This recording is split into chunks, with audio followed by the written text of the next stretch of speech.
முக்கிய செய்தி. உள்ளத்தில் தமிழ், உலகிற்கு ஆங்கிலம் என்ற பகுத்தறிவு வாய்ந்த இருமொழி கொள்கையால் வெல்வோம் என உறுதியேற்போம்.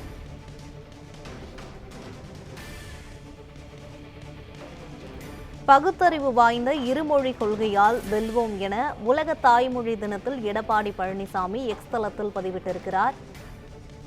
இது பற்றிய கூடுதல் விவரங்களை வழங்குவதற்காக செய்தியாளர் பாஸ்கர பாண்டியன் இணைப்பில் இருக்கிறார். பாஸ்கர பாண்டியன், விவரங்கள் என்ன, சொல்லுங்க.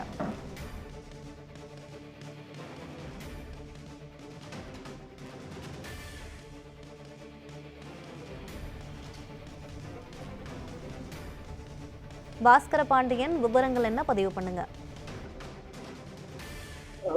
உலக தாய்மொழி நாள் பிப்ரவரி 21 உலகம் முழுவதும் இருக்கக்கூடிய பல்வேறு மொழிகளை கொண்ட தாய்மொழியாக கொண்ட மக்களால் கொண்டாடப்படக்கூடியதாக உலக தாய்மொழி தினமானது இன்று கொண்டாடப்பட்டு வருகிறது. இந்த தினமானது மொழி பண்பாட்டு பன்மையை உலகின் பல மொழிகளையும் மேம்படுத்துவதற்கான விழிப்புணர்வை வென்றெடுப்பதற்காக கொண்டாடப்பட்டு வருகிறது. அந்த வகையில் தமிழ் தாய்மொழியாக கொண்ட தமிழ்நாட்டைச் சேர்ந்த பல்வேறு தரப்பினரும் உலக அளவில் தமிழ் தினத்தை கொண்டாடி வருகின்றனர்.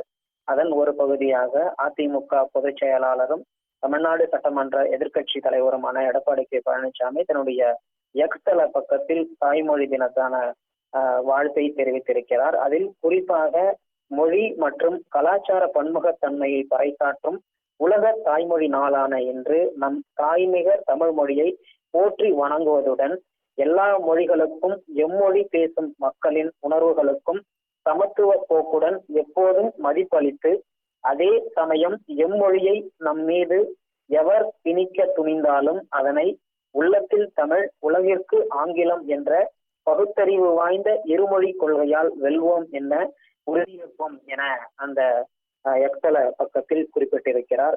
இந்தி திணிப்பு மற்றும் பல்வேறு மத்திய அரசுடனான எதிர்ப்போக்கு, தமிழ்நாட்டில் போராட்டங்கள் மற்றும் பல்வேறு எதிர்ப்புகளை பல கட்சியினரும் தெரிவித்து வரக்கூடிய சூழலில் உலக தாய்மொழி தினமான இன்று எம்மொழியை நம் மீது எவர் திணிக்க துணிந்தாலும் அதனை உள்ளத்தில் தமிழ், உலகிற்கு ஆங்கிலம் என்ற பகுத்தறிவு வாய்ந்த இருமொழி கொள்கையால் வெல்வோம் என அஇஅதிமுகவினுடைய பொதுச் செயலாளர் தன்னுடைய நிலைப்பாட்டையும் இந்த எக்ஸல பக்கத்தின் பதிவின் வாயிலாக வலியுறுத்தி இருக்கிறார்.